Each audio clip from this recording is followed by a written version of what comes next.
السلام علیکم ورحمۃ اللہ وبرکاتہ۔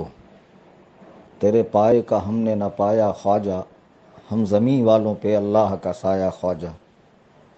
اور حضور تاج الشریعہ رحمۃ اللہ علیہ فرماتے ہیں، خواجہ ہند و دربار ہے اعلیٰ تیرا، خسروِ دہر ہوا مانگنے والا تیرا۔ دوستوں، میرے واٹس ایپ پر ایک کلپ 3 سے 4 منٹ کی آئی ہے۔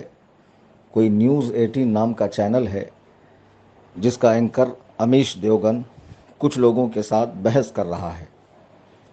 وہ بہت تفصیلی بحث ہوگی، لیکن اتنا حصہ میرے پاس پہنچا تو اس نے مسلمانوں پہ حملہ کرتے کرتے اپنی خبیث زبان کو حضور سلطان الہند معین بے کساں چارہ ساز درد مندہ عطائے رسول سیدی سرکار خواجہ معین الدین چشتی حسن سنجری المعروف سرکار غریب نواز رضی اللہ تبارک و تعالی عنہ تک دراز کیا، اور آپ کی ذات پاک پر حملہ کرتے ہوئے آپ کو چور، لٹیرا، نہ جانے کیا کیا کہا، جسے سن کر کروڑوں سنیوں کے دل مجروح ہوئے اور مسلمانوں کو دلی تکلیف پہنچی۔ ہم موجودہ حکومت سے گزارش کرتے ہیں کہ پوری دنیا ایک بیماری سے لڑ رہی ہے، اور یہ وقت ایسا ہے کہ جب تمام لوگوں کو مل کر اس بیماری کا سامنا کرنا ہے۔ ایسے میں بھی ہندوستان کا دلال میڈیا تفرقہ بازی میں لوگوں کو لڑوانے میں مشغول ہے، اور میں ان لوگوں کی بھی مذمت کرتا ہوں کہ جو 2-4 ہزار روپے کے لیے ایسے ٹی وی چینل پر جاتے ہیں جہاں ساری چیزیں فکس ہوتی ہے، انہیں بولنے کا موقع نہیں دیا جاتا ہے۔ دیکھنے والوں کو لگتا ہے کہ اسلام کے علمبردار، اسلام کے سپورٹر بات کرنے کے لیے آئے ہوئے ہیں، اور جب اینکرز ان سے بات کرتا ہے تو اکثر موقعوں پر ان کی بات کاٹ کے انہیں ذلیل کیا جاتا ہے، اور یہ لوگ مسلمانوں کی رسوائی اور ذلت کا سبب بنتے ہیں۔ 2-4 ہزار روپے کے لیے بکنے والے یہ ملا، ان کو کیا ضرورت ہے کسی ٹی وی چینل پر جا کر اپنی بات رکھنے کی؟ اور بھی ذرائع ہیں جس کے ذریعے آپ اپنی بات رکھ سکتے ہیں۔ جب وہاں تمہیں بولنے کا موقع ہی نہیں دیا جاتا ہے اور تمہیں بار بار ذلیل کیا جاتا ہے تو تمہیں کوئی ضرورت نہیں ہے وہاں جانے کی۔ القصہ مختصر یہ کہ امیش دیوگن نے جو خباثت کی ہے، جو بکواس کی ہے، غریب نواز رضی اللہ تعالیٰ عنہ کو جو چور لٹیرا کہا ہے، اس خبیث کو یہ نہیں معلوم کہ ہر سال عرس چشتی کے موقع پر، سرکار غریب نواز کے عرس کے موقع پر خود سینٹرل گورنمنٹ کی جانب سے چادر بھیجی جاتی ہے، اور یہ کام خود پرائم منسٹر مودی نے بھی کیا ہے۔ اس کو سوچنا چاہیے کہ غریب نواز کا وہ آستانہ ہے جہاں پر بلا تفریق مذہب و ملت دنیا بھر کے لوگ حاضری دیتے ہیں، اور دلی مرادیں جن کی پوری ہوتی ہیں، اور وہاں پر مسلمانوں سے زیادہ تعداد میں ہندو بھائی شریک ہوتے ہیں۔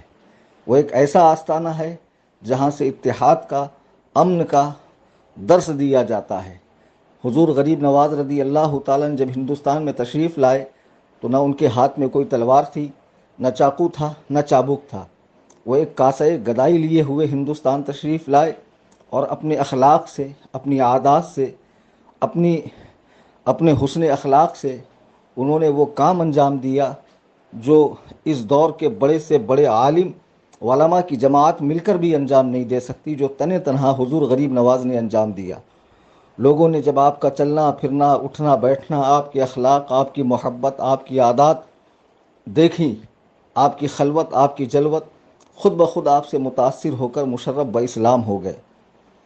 اس ذات کے بارے میں اس قسم کی بکواس کرنا، میں تمہیں بتا دوں کہ تم اور تمہاری طرح جتنے بھی دلال چینل ہیں جو مسلمانوں کے رات دن پیچھے پڑے ہوئے ہیں، ہر مسئلے میں مسلمانوں کو ٹارگٹ کرتے ہیں، تم جتنا کماتے نہیں ہو اس سے زیادہ لوگ غریب نواز کی دیگ میں خیرات ڈال دیتے ہیں۔ تم کو سمجھنا چاہیے کہ تم کس کے بارے میں کیا کہہ رہے ہو۔ ہر مسلمان کو اب حساس ہونا چاہیے۔ جب بابری مسجد کا فیصلہ ہوا، مسلمان سڑکوں پہ نہیں اترے، مسلمانوں نے کہیں کوئی نقصان نہیں پہنچایا، اور بھی کئی طرح کے مسلمانوں پر مظالم ہوئے ان 6 سالوں میں، ظلم کے پہاڑ توڑے جا رہے ہیں، لیکن کوئی ثابت نہیں کر سکتا کہ مسلمانوں نے کبھی حکومت سے بغاوت کی ہو، یا سرکاری املاک کو نقصان پہنچایا ہو، کبھی بھی نہیں۔ اور اسی طریقے سے جب لاک ڈاؤن کے اندر مسجدوں میں جانے پر پابندی بٹھائی گئی، تب بھی مسلمانوں نے حکومت کے اس فیصلے کو قبول کیا، اور علماء کرام نے خود لوگوں کو تلقین کی کہ اس مرض سے لڑنے کے لیے ضروری ہے کہ ہم گھروں میں عبادت کریں۔ غرض کہ مسلمان سکون کے ساتھ، امن کے ساتھ، شانتی کے ساتھ ملک میں رہ رہا ہے، اور اس کے باوجود بھی کچھ اس قسم کے چینل ہیں جو ہمیشہ مسلمانوں کو ٹارگیٹ کرتے ہیں، انہیں ذلیل کرتے ہیں، اور تاریخ کے اوراق میں جو ہے منمانی تاریخ گڑھتے ہیں، اور مسلمانوں کی شبیہ کو، ان کی امیج کو خراب کرنے کی ناپاک کوشش کرتے ہیں۔ یہ ہمیشہ کا معاملہ ہے، لیکن آج تو حد ہی ہو گئی جب اس امیش دیوگن نے چینل کے اوپر حضور غریب نواز رضی اللہ تعالیٰ عنہ کو لٹیرا کہا، چور کہا، نہ جانے کیا کیا کہا۔ ہماری غیرت مر نہیں گئی، ہمارا ضمیر مردہ نہیں ہوا، ہمارا خون خشک نہیں ہوا، نہ سفید ہوا، ہماری غیرت زندہ ہے۔ ہر سنی کو چاہیے کہ اپنے علاقے کے تھانے میں جائے اور اس کلپ کو اپنے پاس رکھے اور اس پر رپورٹ کرے، اس پر FIR درج کروائے۔ جتنی بھی تنظیمیں ہیں اہل سنت و جماعت کی، وہ سب جائیں اور اس خبیث کے خلاف رپورٹ کریں، اور ان سارے مولویوں کا بائیکاٹ کریں جو اس قسم کے زی نیوز، نیوز 18 اور ایسے چینلز پر جہاں مسلمانوں کو روز و شب بدنام کیا جاتا ہے مختلف ٹاپکس لا کر، ان سارے مولوی ملاؤں کا بائیکاٹ کرے، چونکہ یہ لوگ از خود مسلمانوں کو ذلیل کروانے کے لیے وہاں پہنچتے ہیں۔ حضرات گرامی، سرکار غریب نواز ہمارا فخر ہے، اور الحمدللہ 900 سالوں سے ان کا آستانہ کرم ہندوستان میں فیوز و برکات کا دریا بہا رہا ہے۔ وہ کون سے مسلک و مذہب کا شخص ہے جو ان کے آستانہ کرم پر نہ پہنچتا ہو؟ آج تک کوئی ثابت نہیں کر سکتا کہ ان کی تعلیم کے اندر کہیں بھی شدت یا نفرت یا کسی سے دوری بنائے رکھنے کی بات ہے۔ صوفیاء کرام نے ہندوستان میں محبت تقسیم کی ہے، امن کا درس دیا ہے، اور حضور غریب نواز رضی اللہ تبارک و تعالیٰ اس کی زندہ مثال ہے۔ امیش دیوگن پہ ہر کوئی FIR کرے، اس کا بائیکاٹ کرے۔ جماعت رضائے مصطفیٰ کی جانب سے بھی اس پر FIR تحریر درج کی گئی ہے، اور ٹویٹر پہ بھی ایک ٹرینڈ چلایا جا رہا ہے۔ آپ اس کا بھی بھرپور تعاون کریں، اور ایسے تمام خبیث لوگوں کا بائیکاٹ کریں جو مقدسات اسلام پر، بزرگوں پر اور مسلمانوں پر حملہ کرتے ہیں۔ عزیزان گرامی وقار، ہم سب کے لیے ضروری ہے کہ ہم اپنی صفوں میں اتحاد پیدا کریں۔ مسئلہ ہرگز ہندو اور مسلم کا نہیں ہے۔